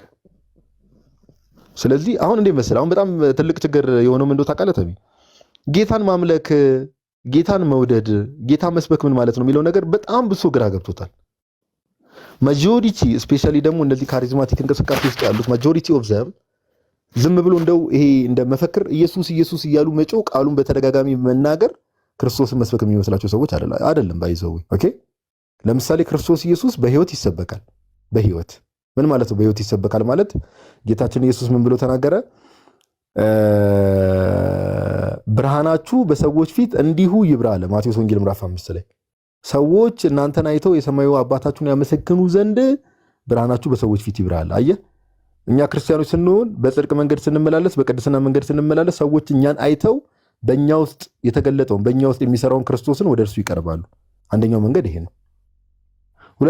ሁለተኛው መንገድ ደግሞ ክርስቶስ ኢየሱስን መስበክ ማለት ምን ማለት ነው? ጌታ ያስተማረውን ትምህርት ማስተማር ማለት ነው። ጌታ ያስተማረውን ትምህርት ማስተማር፣ ጌታ ያዘዘውን ትእዛዝ ማዘዝ፣ ጌታ ያዘዘውን ትእዛዝ መፈጸም፣ ይህም ደግሞ ክርስቶስን መስበክ ነው በህይወታችን። ጌታ ያስተማረውን ትምህርት ሲባል አሁን ፕሮቴስታንቱ ዓለም ላይ ለዛ ነው በጣም በጣም በሚያስቅ ሁኔታ ጌታችን ኢየሱስ ክርስቶስ የተናገራቸው ንግግሮች ማጆሪቲ ኦፍ ዘም እንደው ስፔሻሊ ወንጌላቱ ላይ ተረስተዋል፣ ብዙዎቹ ተረስተዋል። ለምሳሌ የምታስታውስ ከሆነ የሉቃስ ወንጌል ምዕራፍ 9 ላይ ካልተሳሳትኩ ጌታችን ኢየሱስ ክርስቶስ ምን አለ? በጠበበው በር ለመግባት ተጋደሉ እላቸዋለሁና ብዙዎች ሊገቡ ይፈልጋሉ፣ ነገር ግን አይችሉም ማለት። ይሄን ጥያቄ ምን ተብሎ ይመስላል ጌታ የመለሰው? አንዱ ቀረብ አለና ምን ብሎ ጠየቀው? የሚድኑ ጥቂቶች ናቸውን ብሎ ጠየቀው። የሚድኑ ጥቂቶች ናቸውን ብሎ ሲጠይቀው ጌታ ምን አለ? በጠበበው በር ለመግባት ተጋደሉ እላቸዋለሁና ብዙዎች ሊገቡ ይፈልጋሉ፣ ነገር ግን አይችሉም። ብዙዎች ሊገቡ ይፈልጋሉ ማለት የጠበበው በር የተባለው ወደ ህይወት የሚወስደው መንገድ ነው። ወደ ህይወት የሚወስደው በር ነው። ማቴዎስ ወንጌል ምዕራፍ 7 ላይ ጌታ የተናገረው ማለት ነው። ወደ ህይወት የሚወስደው መንገድ ጠባብ ነው፣ የሚያገኙትም ጥቂቶች ናቸው። ወደ ጥፋት የሚወስደው መንገድ ግን ብዙዎች ያገኙታል ብሎ እንደተናገረ ማቴዎስ 7 13 እና 14 ላይ ማለት ነው። እና ምንድነው በጠበበው በር ለመግባት ተጋደሉ ሲባል ወደ እግዚአብሔር መንግስት ለመግባት ሰው ተጋድሎ ያስፈልገዋል ነው በቃ። ኦኬ ለምን ይመስላል እኔ አላቅም እስከዛሬ ባነበብኩት በደረስኩበት መጠን ለምን ይመስላል ፕሮቴስታንቱ ዓለም ላይ ምንኩስና የሚባል ነገር የሌለው? ራስን ጠይቀህ ታውቃለህ? ለምን ይመስላል? ለምን ይመስላል ዓለምን መናቅ የሚባል ነገር መመነን የሚባል ነገር በቤተ ክርስቲያን ውስጥ ከጥንት ጀምሮ የሚታወቀው ልምምድ የሌለው ለምን ይመስላል? ራስን መጠየቅ ባይዘው አሪፍ ነው። ለምን ይመስላል? ያው እንግዲህ የእምነት አባታቸው የሆነው ሉተርም ያደረገውን እናውቃለን። ያው ምንኩስና ነገር ሞከረ። የአውገስጢኖስን ትምህርት እያነበበ ምናምን ትንሽ ግራ መጋባት ሲፈጠረበት ካትሪን የምትባል መነኩሲት እሷን ከምንኩስና አውጥቶ አግብቶ ነው እንግዲህ ወደ ዓለም የተመለሰው። እስቲ ራሳችሁን ጠይቁ። ለምን ይመስላችኋል ፕሮቴስታንቱ ዓለም የተጋድሎ ህይወት ፕሮቴስታንቱ ዓለም ላይ ማጆሪቲው ላይ የሌለው ለምን ይመስላችኋል? ሁሉም ጥንታውያን አብያተ ክርስቲያናትን ብትመለከቱ ኦሪየንታል ቤተክርስቲያንን፣ ኢስተርን አብያተ ክርስቲያናትን፣ ኢስተርን ኦርቶዶክሶችን፣ ካቶሊኮችን ሁሉንም ብትመለከቱ ሰላም መሐመድ እኛ እዚህ ሆነን ዓለምን ንቀን አልተናል። ስንት ቀን በኮመንት ሰው ስትዘረጥጭ አይችልሻል። ምንም ዓለምን አናቅሽም አንቺ። ዓለም ስልሽ እኛ ሰፈር ሱቅ ያላትን አይደለም። ሰላም ዓለም ስልሽ ዓለምን ከነምኞቱ ነው።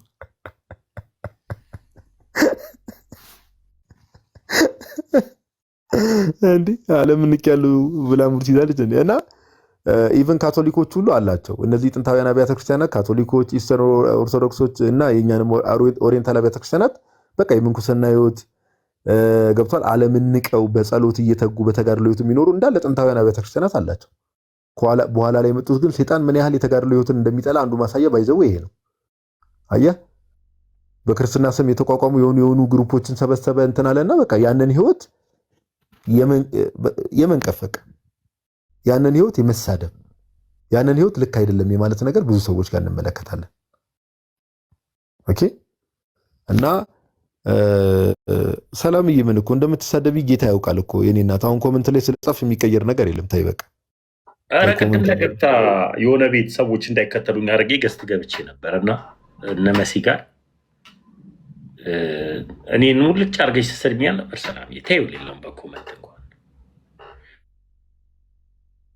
ሁለተኛ ደግሞ ተይው ዓለምን አልናቅሽም፣ እሱን ተይው። ዓለም ገስት ላይ ያለችዋም ከሆነ እሱ አለች። ሰላም ብያለሁ። ሲጀመር መጠርጠር የነበረብን ሰላም ብሎ የአባቷ ስም መሐመድ ሲሆን ነው ትላለህ። ስቀልድ ገብታለች። አሁን ስሳደብ የቱ ጋር ያየኝ ብላ ልታጨቃጭቀኝ ነው ወዳጄ። አልጨቃጨቅም። ተሙ ጋር ቅድም ማለት ነው የእነ ሙሉ ጋር ገብቶ እናንተ ተበጣጠሳችሁ ምናምን እያለ እየጻፈ ነበር። ከዛ እንደ መሲ ጋር ሂዶ እኔ ጸብ ያለበት ቦታ አልገኝም አልሳደብም ምናምን ይላል። ግን እኮ ከነ ሙሉ ጋር ሙይት ስለተደረገ ነው እዛ ሄደው እና ቅድም እዛ ምን ስትል ነበር ነው ያልኩት። አላውሸት ተሳሳትኩኝ። ሰላም ያልኩት ምንድን ነው ማህበሩ ለአራት ተበጣጠሰ። ስፉት እኮ ነው ያልኩት፣ ሌላ ምን አልኩኝ ለሚባል አሁን አንዱኑ ነው ወንድማ ምክር ነው። አሁን ሀሳቤን ጨርሻለሁ። እንደዛ ስትል እነ ሙሌ ሙይ ሲያደርጉ እነ መሲ ጋር ሄድክ። ከዛ ጸብ ያለበት ቦታ አልገኝም ስትል ቅድም እኮ እንደዛ ብለህ ስትጽፍ ነበር ነው ያልኩት እንጂ አልተሳደብኩም። በነገራችን ሰላምን ግን እንደው ሰላምዬ ከመጣሽ እንኳን ደህና መጣሽ እህታችን። ኢየሱስ ለዓለም አልሞተም የሚለው ትምህርት ጤነኛ ትምህርት ነው? አዎ እንዳማኞቹ ጤነኛ ነው ለነሱ። ላንቺስ እንዳማኞቹ? አይነ ኢየሱስ ለዓለም ነው የሞተው ብዬ ነው ማምነው። አልሞተም የሚሉ ሰዎች። ስለዚህ ጳውሎስ እንደተናገረው ገላትያ ላይ እኛ ከሰበክንላችሁ ወንጌል ውጭ ማንም የሰማይ መልአክም ቢሆን ቢሰብክ የተረገመ ይሁን እንዳለው ይሄ ትምህርት የተረገመ ነው ወይስ አይደለም? እኔ የተረገመ ነው አይደለም። ምክንያቱም ጥቅስ አላቸው፣ መጽሐፍ ቅዱሳዊ ጥቅስ ስላለ አከራካሪ ነው። ኦኬ፣ ስለዚህ ኢየሱስ ለዓለም አልሞተም የሚለው ትምህርት የተረገመ ትምህርት አይደለም? አይደለም፣ የተረገመ ነው አይደለም። እሺ፣ የተረገመ ትምህርት ለምሳሌ ኢየሱስ ለዓለም አልሞተም የሚለው ትምህርት የተረገመ ካልሆነ የትኛው ትምህርት ነው የተረገመ ትምህርት? ነገረ ክርስቶስ ላይ ነገረ ክርስቶስ ላይ የተረገመ ትምህርት የለም። ምናልባት ኢየሱስ ክርስቶስ አማላጅ አይደለም ብለው የሚያምኑ ከሆነ ወይንም ስሙ በደንብ ሊቀ ካህን አይደለም ብለው ካመኑ አሁን ኢየሱስ ክርስቶስ ሊቀ ካህን ነው። እሺ ቆይ በቃ አንዴ ቆይ ሚውት አድርጊልኝ። በደንብ ስሙ ጋይስ፣ ደብል ስታንዳርድነት ምን አይነት እንደሆነ ላሳያችሁ። በደንብ ስሙኝ ታች ያላችሁ ሰዎች ጋይስ። እንግዲህ እኔ ፕሮቴስታንቶች እባካችሁ እንደው ለምታምኑት ነገር ሪከርድ ልደረግ እችላለሁ አልችልም የሚለውን ነገር ፈርታችሁ ሳይሆን እንደው እናመልካለን የምትሉትን አምላክ ፈርታችሁ ለቃሉ ታማኙ ነው። ምን አለች እህታችን ተሜ በደንብ ሰምታት ከሆነ ኢየሱስ ለዓለም አልሞተም የሚለው ትምህርት አጋንንታዊ አይደለም ማለችና አጋንንታዊ ትምህርት ምንድነው እላታለሁ። ኢየሱስ አማላጅ አይደለም ማለት ነው። ከኒ ኢማጂን ሰው ክርስቶስን አማላጅ አይደለም ብሎ መናገሩ አጋንንታዊ ተብሎ ኢየሱስ ግን ለዓለም አልሞተም የሚለው ትምህርት አጋንንታዊ አይደለም እንዴ? እኔ እኮ አሁን እህታችን ሰላም ያስቀመጠችው ሚዛን የወፍጮ ቤት ሚዛን ነው። ይቅርታ አድርጊልኝና ፋርማሲ ምናምን ያለው አይደለም።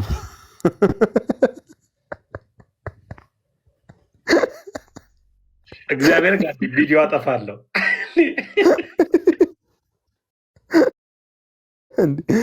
እኔ ታዲያ ስልክ እኔ አሁን ከዚህ በላይ ምንም በላይ የምሬን እኮ ነው እንዴ። ኢየሱስ ለዓለም አልሞተም የሚለው ትምህርት አጋንንታዊ አይደለም ተብሎ ሰው ኢየሱስ አማላጅ አይደለም ብሎ ካመነ አጋንንታዊ ነው እምነቱ።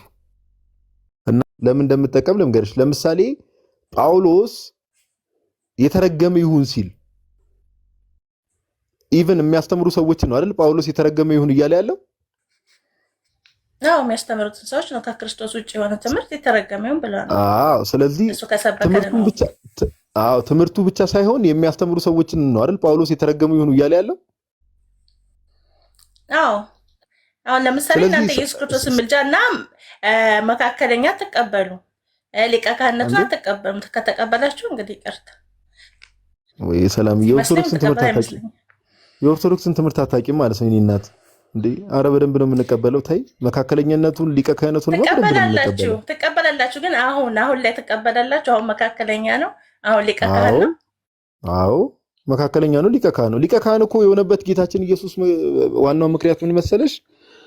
ዕብራውያን ምዕራፍ 10 ላይ ቅዱስ ጳውሎስ እንደሚናገረው አንድ መስዋዕት ለዘላለም አቅርቦ በእግዚአብሔር ቀኝ ተቀመጠ ይላል። መካከለኛ ደግሞ የተባለበት አንደኛ ጢሞቴዎስ ምዕራፍ 2 ቁጥር 5 ላይ በእግዚአብሔርና በሰው መካከል አንድ መካከለኛ አለ ይላል። እሱም የግሪኩ ቃል ሄደሽ ብትመለከችው ሜሲቴስ የሚል የግሪክ ቃል ነው ያለው። መካከለኛ ማለት ምን ማለት ነው? አስታራቂ። ምልጃን መካከለኛ ብሎ አይፈታው መዝገበ ቃላት። ምልጃ ዋና ትርጉሙ ልመና ነው፣ ኦራል ልመና ነው። ግን የኢየሱስ ልመና ደግሞ እንደነ ሙሴ ወይንም እንደ ሰው አይደለም ይላል የመጽሐፍ ቅዱስ መዝገበ ቃላት። እንዴት መሰለሽ ሰላምዬ፣ እኛ የምንረዳው ለትምህርት ከሆነ የመጣሽው ቀላል ምሳሌ ልስጥሽ። ለምሳሌ ይሰማል ሰላምዬ? አዎ ይሰማል። እኔ ያለው አንቺ ያለሽ ተሜ ያለ። ለምሳሌ ቀላል ምሳሌ ልስጥሽ። እኔ ለምሳሌ ሰላም፣ እኔ አንቺ ላይ 100 ብር አለኝ። በደንብ ስሚ ምሳሌውን። በምልጃ ማስታረቅና በቤዛነት ማስታረቅ ልዩነቱ ላስረዳሽ። እኔ ሰላም ላይ ለምሳሌ ሰላም፣ እኔ አንቺ ላይ 100 ብር አለኝ። ከዛ ተሜ መጣና እባክህ ጋዲ ይሄንን 100 ብር ተውላት ብሎ ቢለምነኝና እኔ ለአንቺ ያበደርኩሽ 100 ብር ብተውልሽ ምን ይባላል መሰለሽ? በልመና ኦር በምልጃ ማስታረቅ ይባላል። እሺ በምልጃ ማስታረቅ ይባላል። ሁለተኛ ላይ ስመጣልሽ ግን እኔ አንቺ ላይ 100 ብር አለኝ። ሁለተኛው ምሳሌ ደግሞ ስሚ።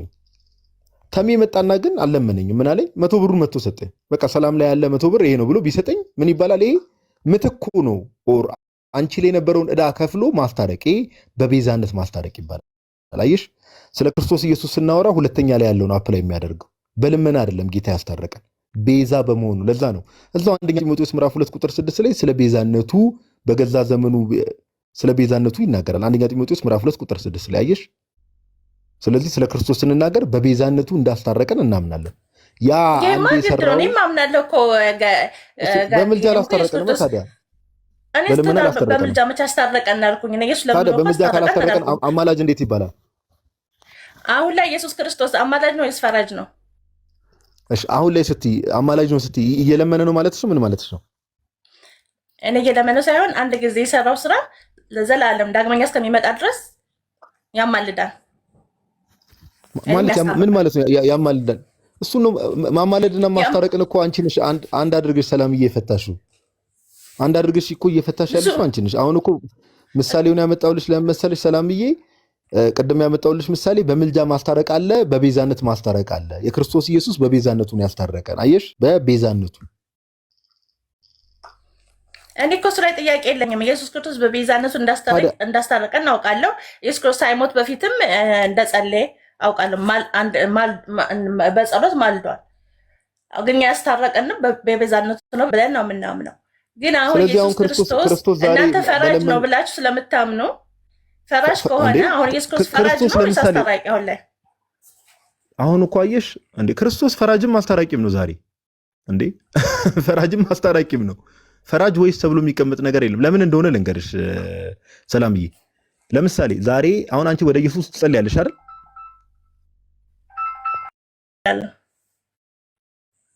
ማረኝ ይቅር በለኝ ብለሽ ትጸልያለሽ? እጸልያለሁ። ለምን? ምህረት እንደሚሰጥ ስለምታምኝ አይደል? አዎ። ምህረትን ከእውነተኛ ዳኛና ፈራጅ ውጭ መስጠት የሚችል አካል አለ? የለም ከፈጣሪ ውጭ ምህረት። ስለዚህ ኢየሱስ ምንድነው ዛሬ? ኢየሱስ ዛሬም ነገም በፊትም እኮ አምላክ ነው። እሱን እኮ በአምላክነቱ ፍርድ ሰጪ ነው ማለት ነው አይደል? ምህረትን የሚሰጥ ከሆነ ዛሬ በመጨረሻ ዘመንማ በመጨረሻ ሲመጣማ ይፈርዳል። አሁን ግን ፍርድ ይፈርዳል ብዬ አላምንም። ሲመጣ ነው የሚፈርደው። ዳግመኛ ሊፈርድ ይመጣል ነው የሚለው። ቆይ እሱ ስለ ዳግም ምጽአቱ ነው የሚመጣው። እሱ የፍጥረት ሁሉ በፊቱ በሚሰበሰብበት ሰዓት ላይ በስጋ የሰራነውን በብድራት እንቀበል ዘንድ ጳውሎስ እንደተናገረው እሱ ጥያቄ የለኝም እሱ ላይ። አሁን የኔ ጥያቄ ምህረት መስጠት ፍርድ መስጠት ነው አይደለም? እንዴት ምህረት መስጠት ፍርድ መስጠት የሚሆነው? ለምሳሌ አንድ አካል ይቅር ብያለሁ ብሎ ተናገረ። አንድ ሰው ይቅር በለኝ ብሎ እየጠየቀው ይቅር ብያለሁ አለው ማለት ለዛ አካል ፍርድ ሰጠው ነው አይደለም ነው የሚባለው? ነፃ ወጣው እሱ ነው ፍርድ ሰጠው ነው አይደለም ነው የሚባለው? ሰላምዬ ቃሉን አትፍሪ፣ ችግር የለውም የኔ እናት። አይ ፍርድ ሰጠው ካልክ ምናልባት ያ ሰውዬ ሊታሰርም ይችላል፣ ሊፈረድበትም ይችላል። እሱን እኮ ነው እሱ እኮ የጌታ ስራ ነው እያልኩሽ እኮ ነው። ዛሬም ድረስ ለምሳሌ ሰው አንዳንድ ሰዎች የምርም ከልባቸው ንስሐ ሳይገቡ ለምሳሌ ጌታን ይቅር በለኝ ብሉት ይቅር አይላቸውም አይደል? ያው እንደ ሰው እንደ ልቡ ነው እንግዲህ የጸሎታቸውን የሚያፈጣሪ። እሺ ሰላምዬ በቃ ይብቃል። በቃ ሰላምዬ የኔ እናት እኔ ተረድቼሻለሁ ከምን አንጻር እንደሆነ። ግን የቤተክርስቲያንን ትምህርት እንድታውቂ የምንፈልገው ነገር ክርስቶስ ኢየሱስ ሊቀ ካህን እንደሆነ የካህናት አለቃ ሁላ የቤተክርስቲያናችንን ጸሎቶች በሰማያቸው ቅዳሴ ምንም እንደው በአማርኛ አግኝተሽ ብታነቢያቸው እነዚህ ነገሮችን በሙሉ ትመለከቻለሽ። ክርስቶስ የካህናት አለቃ እንደሆነ ሊቀ ካህን እንደሆነ ኢቭን ውዳሴ ማርያማችን ላይ ራሱ አስታራቂ እንደሆነ ኢቭን ውዳሴ ማርያም ላይ ራሱ አለ ክርስቶስ ኢየሱስ አስታራቂ እንደሆነ። ኦኬ ክርስቶስ ኢየሱስ አስታራቂ እንደሆነ። ግን ምልጃ ሲባል ቀጥታ በእኛ ቤተክርስቲያን እንዳልኩሽ ኢንቱካ ነው የሚለው የግሪኩንም ቃል ሄደሽ ብትመለከች ሮሜ 8:34 ላይ ያለው ዕብራውያን 7:25 ላይ ያለውን የግሪኩንም ቃል ሄደሽ ብትመለከች ግሪክ ሌክሲከኑ ላይ ዋና ተረጓሚው ልመና ሆኖን የተቀመጠው የግሪኩ ቃል ራሱ። ስለዚህ ጌታ ደግሞ ዛሬ ቃል አውጥቶ ይለምናል፣ አብን እንዲያደርግ ብሎ ይጠይቃል የሚል እምነት የለንም። ታዲያ ዋናው ቃል ልመና ከሆነ መጽሐፍ ቅዱስም አማላሽ ካለው እነዚህ ሁለቱን ጥቅሶች ዋናው ቃል ደግሞ ልመና ካለው እንዴት እናንተ አስታራቂ ብላችሁ ልትፈቱት የቻላችሁት? መጽሐፍ ቅዱስ እንዴ አሳራቂ የሚለውን እኮ አንደኛ ጢሞቴዎስን ጠቀስኩልሽ እኮ ሰላምዬ። እየሰማችኝ አይደለም እንዴ እህታችን? እኮ ሰምቻለሁ። አስታራቂማ የሚል እኮ ብዙ ቦታ እንዳለ አውቃለሁ። እሱን እኮ ነው ከዛ ተነስተን ነው እኛ እንደዛ ኢየሱስ ክርስቶስ አሁንም ይማልዳን ይላል። አሁንም ብሎ ነው የሚናገረው። በፊት ያለፈ አይደለም። ቃሉን እኮ ከምን አንጻር እንደሆነ ተምዬ ቆይ አንዴ እሰጥሃለሁ። በቃ አይ ቲንክ እንጨርስ። ብዙ ቦታ ለምሳሌ እግዚአብሔር ሰውን በመፍጠሩ ተጸጸተ ተብሎ ተጽፏል አይደል? ሰላም ዘፍጥረት ምዕራፍ 6 ላይ እግዚአብሔር ይጸጸታል። በፈጠረው ተጸጽቷል ተብሏል። እንግዲህ በባህሪው ሊጸጸት ይችላል። እግዚአብሔርም እኮ አዘነም ተብሎ ተጽፏል። እግዚአብሔር ይጸጸታል በባህሪው። ለሰው ልጅ አዝኖ ሊጸጸት ይችላል። እኛ ከትልቅ ፍቅሩ የተነሳ እኛን ያዳነን ሰውን በመፍጠሩ ተጸጸተ ነው እኮ የሚለው። ሰውን በመፍጠሩ ምን ነው ባልፈጠርኩ አለ ማለት እኮ ነው። እንደዛም ብሎ አጠፋቸው ሰዎችን እኮ ታዲያ አላጠፋም። ኧረ እኔ እንደዛ አላልኩሽም። እኔ ስለማጥፋቱ አላልኩሽም። እግዚአብሔር ሰውን በመፍጠሩ ተጸጸተ ይላል። ምን ነው ባልፈጠርኳቸው አለ እግዚአብሔር ተብሎ መጽሐፍ ቅዱስ ላይ ተጽፏል። እግዚአብሔር ይጸጸታል ወይ? አንተ እንዴት የምትፈታው ይሄንን?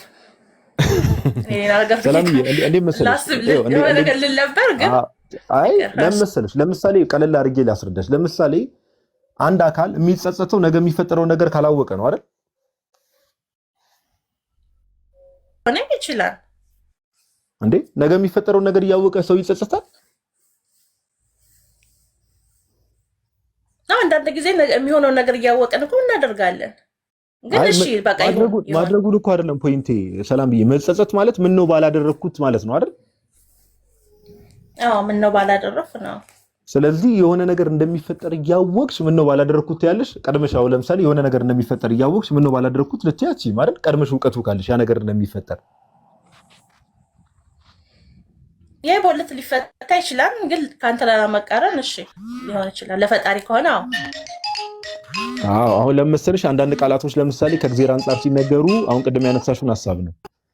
እግዚአብሔር ተጸጸተ ተብሎ ሲባል ሊትራሊ አንወስደውም። እግዚአብሔር በባህሪው አይጸጸትም። ኦኬ እግዚአብሔር ለምን ሁሉን አዋቂ ስለሆነ እግዚአብሔር አምላክ ዓለምን ሳይፈጠር እግዚአብሔር አምላክ ዓለምን ከመፍጠሩ በፊት ሁሉ በፊቱ የተገለጠ ነው።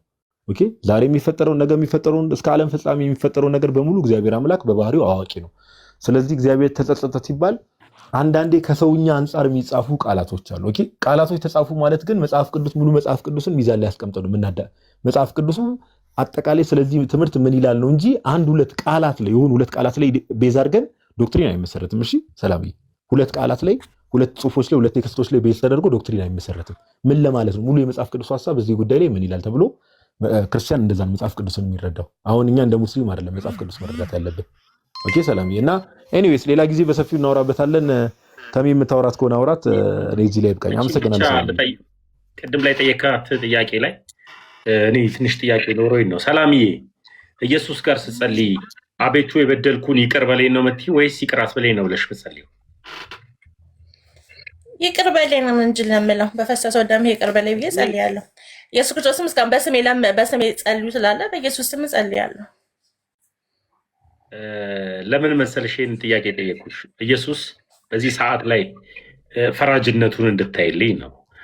አቤቱ ጌታ ኢየሱስ ክርስቶስ ሆይ ይቅር በለኝ ማረኝ ብለሽ ከጸለይሽ በቃ ጌታ ኢየሱስ ክርስቶስ መሐሪ ነው ማለት ነው፣ ፈራጅ ነው ማለት ነው፣ ዳኛም ነው ማለት ነው እኮ። ታዲያ ኢየሱስ ክርስቶስ አሁንም እኮ ሰውም አምላክም ነው። ክርስቶስ ኢየሱስ አምላክ ብቻ ነው። ፍጹም ሰው ፍጹም አምላክ ፍጹም እኮ ነው እኮ ኢየሱስ እኮ ፍጹም ሰው ፍጹም አምላክ ነው። ሆኖ ፍጹም ሰው ፍጹም አምላክ እስከሆነ ድረስ እንድንበት ስም አይደለ? ቆይ እንድንበት ስም አይደለ? ኢየሱስ ስጉ ስሙ ክርስቶስ ነው አይደል? ስጋዊ ስሙ ኢየሱስ። መለኮታዊ ስሙ ማን ነው? አምላክ። መለኮታዊ ስሙ ኢየሱስ ክርስቶስ። ብዙ ስም አለው ኢየሱስ ክርስቶስ። አሁን መጽሐፍ ቅዱስ ውስጥ ላይ በቃ ሰላም ሌላ ጊዜ እኔ በቃ እኔና ጋዲ ይህንንም ቀለሜን ጠይቀው ሄደሽ ቀለሜን ጠይቀሽ ነው መለኮታዊ ስሙ ማን ነው? አንተ ከኤርሚ ጋር ምን አገናኘ? ቆይ ሰላምዬ፣ እዚህ ላይ ማለት ነው አሁን እንደው ምንም እውነት ለማውራት ሰው ለመናቀም አይደለም። እኔ ኤርሚያስ በዚህ ደረጃ እውቀት አለው ብዬ ማስብም አይነት ሰው አይደለም። ግን ሰው ለመናቅም ዲስሪስፔክት ለማድረግ አይደለም ጌታ በሚያውቀው ግን እሱ ነው የሚስም እናስጠራ ላይ ተሚ ሲያነሳው ነው ተሚንም እሱ ነው ተሚንም አታንሳው እያልኩት ነው ኢቭን የራሱ ወንድሞች ዲቤት እየጠሩ ስለሆነ እውቀቱን እስቲ ከነሱ ጋር ወደኛ ከመምጣቱ በፊትም ከነሱ ጋር ተወያይቶ ቢያየው ጥሩ ነው። ኤኒዌይስ ወደ ቀደመው ነገር ልመለስና ሰላምዬ ፍጹም አምላክ ፍጹም ሰው የሆነው ኢየሱስ ነው አይደል ስሙ? ኢየሱስ ክርስቶስ ነው። ስለዚህ ኢየሱስ ሆይ ማረኝ ስትዩ አምላክነቱን ነው ሰውነቱን ነው እየጠየቅሽ ያለሽው አንቺ? አለይም። ስለዚህ አንዱ ውህድ የሆነው ባህሪ ፍጹም አምላክ ፍጹም ሰው የሆነው ጌታ ኢየሱስን ነው አይደል የምትጠይቂ? ስለዚህ ምህረት ሲሰጥሽ ጌታ ኢየሱስ ማለት ነው ጌታችን ኢየሱስ ምህረት ሲሰጥሽ ለምሳሌ ቅዱስ እስጢፋኖስ በመንፈስ ቅዱስ ተሞልቶ ጌታ ኢየሱስ ሆይ ነፍሴን ተቀበል ይህን ኃጢአት አትቁጠርባቸው ብሏል አይደል? ብሏል አይደል? የሐዋርያት ሥራ ምዕራፍ 7 ላይ ሲወገር ብሏል። ስለዚህ አሁን ለአንቺ ምህረት ሲሰጥሽ በአምላክነቱ ይሁን በሰውነቱ በምን እርግጠኛ ሆንሽ? ኢየሱስ ፍጹም አምላክም ነው። እኔ እኮ አምላክነቱ ተጠራጥሬ አላውቅም። ለምን እጠራጠራለሁ? ስለዚህ ኢየሱስ ነው አንዱ ኢየሱስ ውህድ የሆነ ባህሪ ወይ ደግሞ ኮምፖዚት ኔቸር ያለው አንዱ ኢንካርኔት ሎጎስ ጌታችን ኢየሱስ ነው ማለት ነው ምህረት ሰጪው አይደል? አንድ ባህሪ ስለማምን እንግዲህ እግዚአብሔር አንድ ባህሪ ነው ያለው በስላሴ ውስጥ። ስለዚህ አካሉ ነው ስጋው ነው አይደለም? ኦኬ። ስለዚህ ከዚህ አንፃር ነው አሁን ለዛ ነው ቅድም አሁን ተሙ ቅድም ሲያወራሽ አምላክም ሰውም ነው። ኦፍ ኮርስ አምላክም ሰውም ነው። እኛ ይሄን ተጠራጥረን አናውቅም። አንዱ ፐርሰን አንድ እኔነት ያለው ስጋን ገንዘብ አድርጎ ፍጹም አምላክ ፍጹም ሰው ነው። ነገር ግን እኮ ያ ፍጹም ሰው የሆነው አምላክ እኮ ነው አይደል እንዴ? የሰው ልጅ ኃጢአትን ያስተሰርይ ዘንድ አይደል ስልጣን ተሰጠው ብሎ የተናገረው አይደል? ልክ ነህ።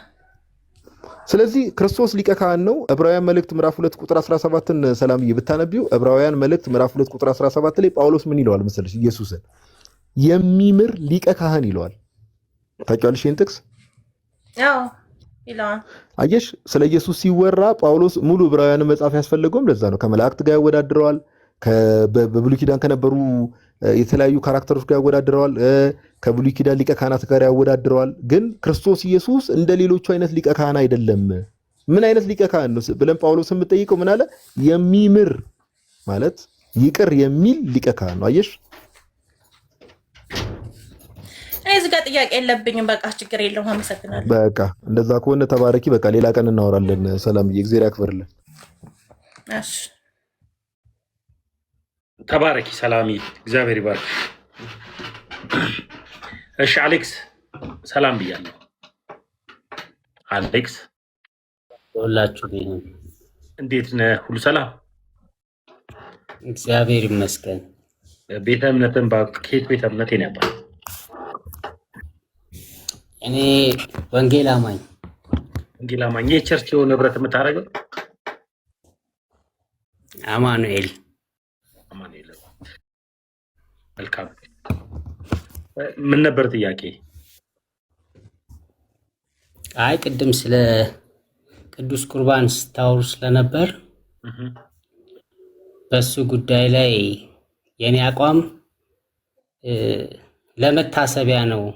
የዘላለም ህይወት በቅዱስ ቁርባን አናገኝም ብዬ ነው ማምኑ። ከምን መጽሐፍ? ዮሐንስ ወንጌል ምዕራፍ 6 በትክክል አልተተረጎመም። ወንድማችን ማን ነው ስሙ በደንብ አልታየኝም። ዮሐንስ 6ን ሲያብራራ በትክክል አላብራራው። ምክንያቱም እዛ ቦታ ላይ ከደቀ መዛሙርቱ ጋር ብቻ አይደለም ያን ነገር ያደረገው፣ ከማያምኑ ሰዎች ጋር ዳያሎግ ነበረ። ምሴተ ሐሙስ አይደለም እዛ ቦታ ላይ ቅዱስ ቁርባን እውነተኛ አይደለም ነው። ቆርሶም የሰጣቸው ነገር የለም። ቆርሶም የሰጣቸው ቆይ አንዴ ገብተህ እንድታብራራ አይደለም እዚህ ላይ የገባው ወዳጅ። ቆይ አንዴ ይለኛል እንዴ አዳምጥ። ቅዱስ ቁርባን እውነተኛ የጌታ ስጋና ደም ነው ብለህ ታምናለህ? ድጋሚ ጥያቄን ጠይቀኝ። ቅዱስ ቁርባን እውነተኛ የጌታ ስጋና ደም ነው ብለህ ታምናለህ? እውነተኛ የሚል ቃል የለም መጽሐፍ ቅዱስ ውስጥ። እሺ፣ የክርስቶስ ስጋና ደሙ ነው ቅዱስ ቁርባን? ይላል ቃሉ። የት ዲኖሚኔሽን ነህ? ወንጌል አማኝ የትኛው ዲኖሚኔሽን? ካውንስል ነኝ። ካውንስል ምን ማለት ነው? ካውንስል አብያተ ክርስቲያናት ካውንስል። እሱ ነው። የትኛው ቸርች ነው ስፔሲፊካሊ የምትሄደው ለአምልኮ? አማኑኤል ህብረት የቅዱስ ቁርባን የክርስቶስ ስጋና ደም ነው ብላ ታምናለች። የክርስቶስ ስጋና ደም ነው ብለን እናምናለን እኮ እሱ ችግር የለውም። አይደለም እንደዛ ብላ ታምናለች ቸርቿ። እናምናለን ስትል እኔ አማኑኤል ህብረት አይደለሁም። አማኑኤል ዓለም አቀፍ ነው የኔ። አማኑኤል ዓለም አቀፍ እንደዛ ብላ ታምናለች። የክርስቶስ ኢየሱስ ስጋና ደም ነው። ጴንጤቆስታል ናቸው አይደል? ምንም በለው ችግር የለውም። ኢቫንጀሊካል ምንም በለው አይደለም ወዳጄ። ምንም ብለው ሳይሆን እኮ ጴንጤቆስታል ኮንክ ጴንጤቆስታል ነኝ ትላለህ። ካልሆንክ ደግሞ ከጴንጤቆስታልና ከዲኖሚኔሽን ውጣና መጽሐፍ ቅዱስ ላይ እናውራ። ለምን መሰለ ወዳጄ፣ አሁን የምትሄድበት ቸርች የማታምነውን ነገር ፎር ዘ ሴክ ኦፍ እንትን አሁን ለምሳሌ ቀደም እኔ የምመራት ቸርች እኔ ስለምመራት ቸርች እኮ ነው የማወራ። ራስህ ቸርች መስርተህ ነው ወዳጃችን? ሰው ቸርች አይመሰርትም። ክርስቶስ ኢየሱስ ነው ቤተክርስቲያንን የመሰረታት። የእናንተ ቸርች ክርስቶስ የመሰረታት? አዎ። ስንት ዓመት ሆኖ ቸርቹ? ክርስቶስ ቤተክርስቲያኔን በዚች ዓለት ላይ መሰርታለሁ የገሃነም ደጆች አይችሏትም። የእናንተ ቸርች ስንት ዓመት ሆነው ነው ያልኩህ ወዳጄ? የክርስቶስ ቤተክርስቲያን ኢንተርናሽናል ናት። የእናንተ ቸርች አሁን አማኑኤል ዓለም አቀፍ ምናምን ያልኩህ ስንት ዓመት ሆኖ ከተመሰረተ? እሷ ምንድነው ሎካል ነው የምትባለው እሷ። አሁን ኢንተርናሽናል ምንድነው የሚባለው? አትግባ። አሁን ርዕሳችን የክርስቶስ ኢየሱስ ስጋና ደም ስለሆነ ወዴት ልመጣለን እንደው ባትገባ ጥሩ ነው። ርዕሳችን ደግ ማለት ነው። ለምንድን ነው የምትፈራው? ስንት ዓመት ከተመሰረተ ስንት ዓመት መሆኑን ለመናገር ለምን ትፈራለህ? ቤተክርስቲያን ይኸውልህ ይሄ ፌሎሺፕ ነው። አሁን የምታወራው ስለ ፌሎሺፕ ነው። አትሊስት ታች ወርደህ ታብታብ ታደርጋለህ። ቸርች መቼ እንደተመሰረተች እንኳን በድፍረት የማትናገር ቸርች ምን እንደምታምን ራሱ በግልጽ የማትናገር ሰው እንደው መተህ እኛ ጊዜ አልተረፈንም። ይቅርታ ወንድማችን። ኦኬ በተደጋጋሚ አንድ ጥያቄ ትጠየቃለህ። አትሊስት እሱን ጥያቄ ለምን መሰላችሁ ጋይስ? አሁን የክርስቶስ ስጋና ደም ነው ብለን ነው ምናምነው ይላል። ቸርቹን ግን ሄዶ ህብረት የሚያደርግበት ቸርች ቢጠየቅ እሱም እንደዛ አያምንም። ለምን? ማቴዎስ 26 ቀጣይ እንደሚነሳ ስለገባው ነው ወንድማችንም ደግሞ ቸርች መሪ የሆነ ደግሞ እንደዚህ አይነት ሲል የሆነ ቀላል ጥያቄ ነው። በቃ ቸርች መቼ የተመሰረተችው? ከዚህ ዓመት በፊት በቃ ቀላል ነው። ምንም የማንንም ሰዓት አናቃጥለም። እሺ ፓፓ አይ ቲንክ እንዴት ነው የመቆየት ምናምን ፕላን አለ እንዴ? አንድ ጊዜ ቆይ አሌክሲ። አዎ ጋዲ እንቆያለን። ቪዲዮ ያጠፋሁት ራሴን ትንሽ አሁን ታውቃለህ፣ ማብራቱ በቃ እሺ አሌክሲ ባታወራስ ቢቀርባ አሌክስ፣ ቤተ እምነት መቼ እንደተመሰረተ ታውቀዋለህ? አሌክስ ለምን ትሸሻላችሁ? ቁርባን ወይ ማንም አልሸሸም። ቤተ እምነት መቼ እኔ ማለት ጋዲሳ ማለት እኮ ነኝ እኮ። ቤተ እምነት መቼ እንደተመሰረተ ታውቀዋለህ? ኢትዮጵያ ውስጥ እኮ ኦርቶዶክስም መጤ እኮ ነው። እሺ ኢትዮጵያ ውስጥ ማን እንዳመጣ ማስረጃ አሳየኝ። ኦርቶዶክስ በ34 ዓመተ ምህረት ኢትዮጵያዊ ጃንደረባ አዲስ ኪዳንን፣ በሰለሞን ዘመን ደግሞ ንግስት ሳባ ብሉይ ኪዳንን ወደ ኢትዮጵያ እንዲመጣ አድርገዋል። ያልመጣ የለም እኮ እዚህ ሁሉም መጤ ነው። ክፈተው እስኪ አሳየኝ ማስረጃው መጤ መሆኑ። ሀገር በቀል ሃይማኖት የኢትዮጵያ ኦርቶዶክስ ተዋሕዶ ቤተክርስቲያን ታሪክ አጥና። ያው ለአሌክስ አንዳንድ ጊዜ ከማውራት በፊት ጥያቄ የምጠይቅህ ሀገር በቀል የሆነ ሃይማኖት ምንድን ነው ንገረኝ አሌክስ።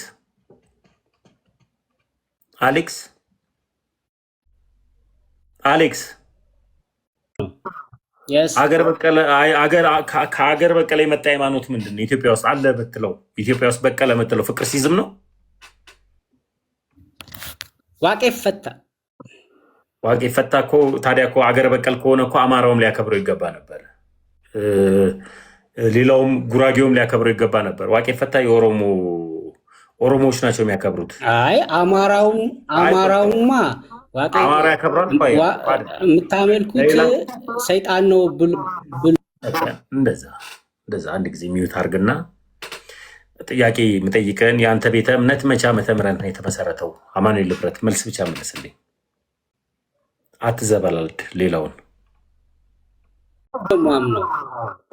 እኮ። የአንተ ሃይማኖት መቼ ዓመተ ምህረት ነው የተጀመረው? አማኑኤል አያድነኝም፣ የዘላለም ህይወት አይሰጠኝም። ኢየሱስ ነው የሚያድነኝና የዘላለም ዲኖሚኔሽን ውጣ፣ ወደ ወንጌል ና ነው እኮ። ወንጌልን ብለህ የተከተልከው ያለህበት አማኑኤል ህብረት ማን የመሰረተው? አማኑኤልን ኦርቶዶክስ መሆኔ አያድነኝም፣ ጴንጤ መሆኔ ገነት አያስገባኝም። ወይኔ ጋዲ ልክ ነበር እኮ በእናትህ እኮ። ደግመህ ከጻፍክ ቦልካለሁ፣ እንዳትጽፍ ኮመንት። ጋዲ ልክ ነው፣ ደግመህ እንዳትጽፍ ኮመንት ላይ